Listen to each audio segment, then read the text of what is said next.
Okay, teammate, he wants to know how to get in the chaplain candidate program. First, look up Army chaplain candidate. Chaplains have recruiters as well. If you go and look for Army chaplain candidate program, you'll have a recruiter pops up, and they'll give you the requirements. But I'll explain the requirements here. Contrary to popular belief, every chaplain in the Army has to have a master's degree in divinity or whatever particular religion they're in. But before then, you have to have a bachelor's degree. It doesn't matter what is in. It could be in religious studies. It could be in basket weaving. It could be in basketball, because it doesn't matter, because you're going to go and get a master's in divinity anyway. So you get a bachelor's of science, right? A bachelor's degree in arts or whatever. And then you apply for the chaplain's corps. The chaplain corps has a board. I think it's twice a year.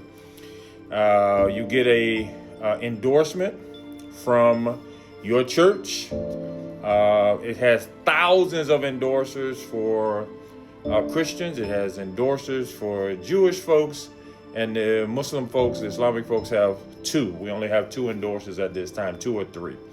But you apply to them, they'll give you the requirements on what you need to be endorsed. They'll do a background check and then tell you the requirements you need for that particular endorsement. Once you get endorsed, get accepted by the school, then we put a packet together for you and send it to the chaplain's branch. Okay, once you send it to the chaplain's branch, they'll get everything squared away at SF-86 to make sure you can get a secret clearance, and then they'll board your packet. Once they board your packet, you get accepted. They'll send you down a form to have an officer swear you in as a second lieutenant. Now, this was amazing. I was an E5 one day. 60 days later, I was at Fort Polk, Louisiana, in front of my unit. Imagine being promoted from E5 to second lieutenant. Most people thought I was a bad NCO, and then to get promoted to be a second lieutenant in the same unit was amazing, right? And so anyway, you get promoted to second lieutenant.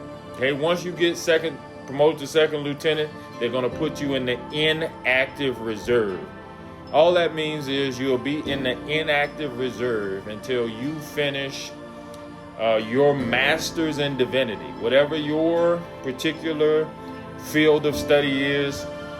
I was studying Islam, so it took me 3 years to learn Arabic, to get all the classes, to learn how to be an imam. The regular chaplain, Christian chaplain, Jewish chaplain, Catholic chaplain, all have different requirements. But usually, people come back after 3 years.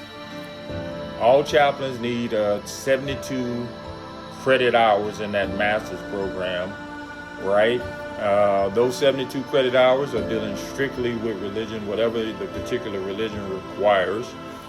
And then in that time, I was working in the mosque. I was, being an assistant imam. And just like you'll be working with the children's ministry. You'll give a couple of sermons.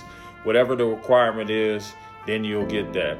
Now, in between that 3-year period while you're in school, the chaplain's corps have chaplain officer basic course.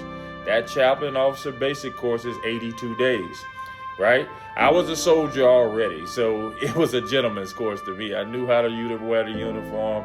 I had been on a lot of road marches. I knew how to do land nav and all that kind of stuff. All of those things, the chaplain's corps is going to teach you within those 82 days. So if you're a soldier already, it's a gentleman's course. If you're coming from off the street, coming straight into the chaplain's corps, it's probably going to be pretty tough to you. Learning how to wear the uniform, patches, saluting people, learning how to do PT, all of that stuff that as soldiers is second nature to us, right?